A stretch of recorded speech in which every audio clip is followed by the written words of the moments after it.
Let's go to the political editor of The Sun, a man of brilliant political aptitude. Jack Elsom, good afternoon, sir.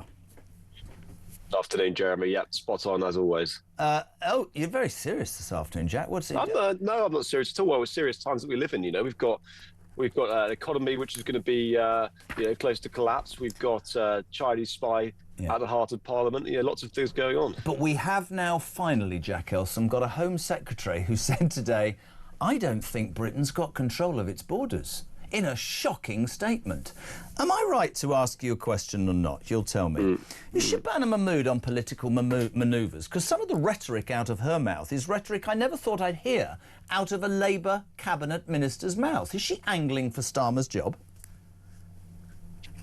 Well, I think Shabana Mahmood has long been seen as a tough talker and a serious operator. She, when she was Justice Secretary, when she came into the job, I think very ably handled the prisons crisis and emerged from it politically unscathed, despite the fact that many people thought it was incredibly unpalatable having to let out all of these prisoners early and giving them shorter sentences. She did seem to escape from that without many scars on her back. And since she has become Home Secretary, has really been pretty no-nonsense about what she thinks about both legal and illegal migration. And so I think that Keir Starmer put her in there clearly because he knows the public need to see a Home Secretary who shares their frustration about illegal migration, and I don't think Yvette Cooper really fitted that bill. The only thing I would say, I think, as a word of warning, is that rhetoric only gets you so far, and at some point, actions need to follow. And I think this was the problem, especially under the last government. I remember when Priti Patel was Home Secretary, and she was talking about wave machines, she was talking about jet skis being used to turn back boats in the Channel, build a wall between France and the UK, and then nothing actually transpired. And I think so. Listen. Great rhetoric, and I think the public need to see frustrations from our senior ministers, but that has to now translate into serious action. Otherwise, she'll just be accused of cheap talk with no results. Let's take up that call. Gav, who said that it's only me and the people that work on CBeebies who believe that reform are a palatable difference to the other parties that have been in power, and that Farage has. And to quote him, it's fair that we put all sides on this show. He says, we're peddling untruths. This man does nothing but talk about immigration. He has no substance. Today in The Sun, that was a criticism levelled by Jeremy Clarkson when he said he always goes back to immigration.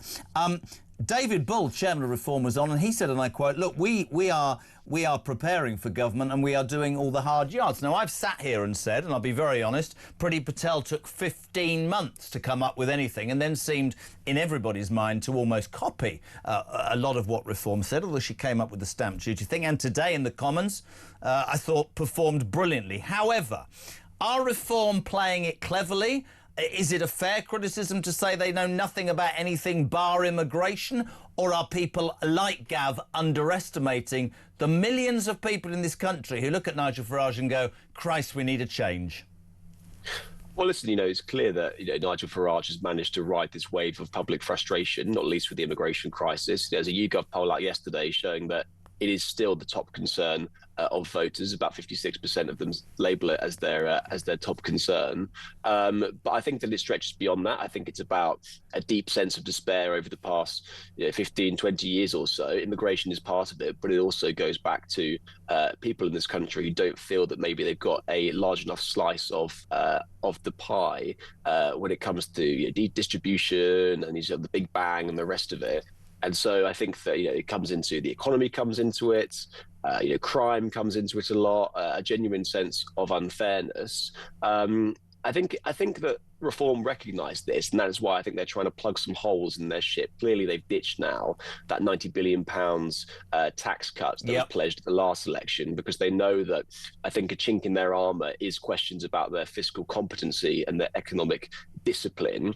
And Nigel Farage knows that he can't be seen as a one-trick pony on immigration alone, and that he has to broaden his appeal if he is going to win the next election. And for someone like Keir Starmer, who's clearly now written his next Labour election script, which is that, one, it's going to be a two-horse race between Labour and Reform, probably correct. But also, if you do not want that monstrous Farage to get into number 10, then you have to hold your nose and vote for me. And so Keir Starmer is trying to unite the left. He believes that Reform support is capped I think there is a ceiling of how many people will actually vote for Nigel Farage, but that's a very risky strategy. Well, if you position say Farage that, as the anti-government candidate, then it could spectacularly backfire on him. Well, look at that poll today, whether you believe it or not. Reform in this new mega poll would storm to a record majority of 444 seats. We should point out that, and I've said it 3 times already in 45 minutes, 3 years and 8 months out. There's time for, and I put this to David Bull, for the left, for the Greens, for the Fruit and Nut Party, for Labour to join together, the establishment to do whatever, people like Gav to jump up and down, to do anything they can to avoid reform getting in. Do you see that as a possibility? Do you see that as a fact? Well, listen, that's what clearly Keir Starmer is banking on. Yeah. He is banking on people thinking that they will vote for him to keep Farage out. But, there's a poll today showing that even with tactical voting, Reform would win a majority, a smaller majority than if people didn't tactically vote, but a majority nonetheless. And that is, I think, because there are many people on the left who just, despite the fact that it could pave a path for Nigel Farage to get in, just will not vote for Keir Starmer. There's many Gaza independents incredibly incensed about his position on Palestine at the start of the Israel-Gaza war. There are people in the Green Party who see Keir Starmer as betraying the left-wing values on which he won the Labour leadership election, so have gone to him.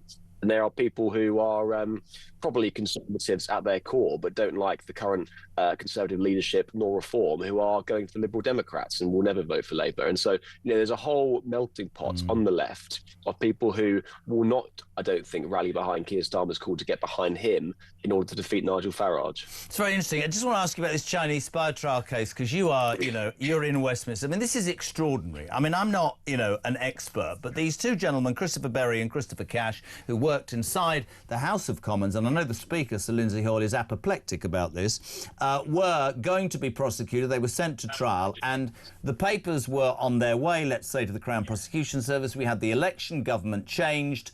This government, seemingly, from what we can gather, is prepared to put trade deals with China ahead of throwing people who might spy for China out. We spoke to Ian Duncan-Smith yesterday. He's been obsessed with this for a long, long time, and quite rightly so.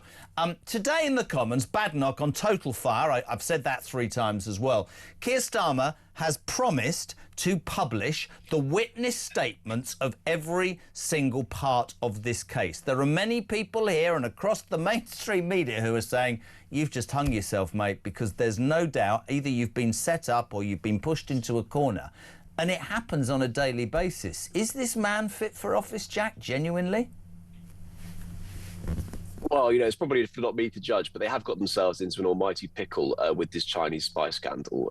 It's a very, very complex case and difficult to boil down. But essentially, it rests on witness statements drawn up by the Deputy National Security Advisor, Matthew Collins, who the government wants us to believe acted in total isolation, not with any oversight from his boss, the National Security Advisor, Jonathan Powell, who's a political appointee, any ministers, nor the Prime Minister. We believe that in this witness statement, he declined to describe China at the time, which is under the last Tory government, as a threat to national security, which was what the bar was at the time when the crimes were committed. The CPS asking for more and more evidence, as they said it, because they said that we can't prosecute with the current witness statements provided. They wanted more evidence that China was a threat. The crux of the matter is that Labour are saying that the Tory government did not categorise China as a threat and therefore their hands are tied. The Tories are saying, oh, yes, we did, and are pointing to numerous statements saying, in the Commons or speeches showing China is a threat. And so that's what it comes down to. But the wood through the trees in all of this, which is the point that you were making, is that the government has got itself into a tussle about, 1, wanting to act like it talks tough on China, but 2, wanting to also cozy up to China because it wants the economic growth it could provide them to get them out of their fiscal slump. Doesn't that sum up our Prime Minister and our government, Jack, very briefly, that we spend the entire time, it seems, as a country trying to cozy up to people who actually don't want anything to do with us and trying to please all the people all the time, and we end up hacking off most of the people. Who can forget earlier in this week? Thank you so much. You are a legend. We know you're busy, Jack Elsom. Always a pleasure, never at all. Political editor of The Sun.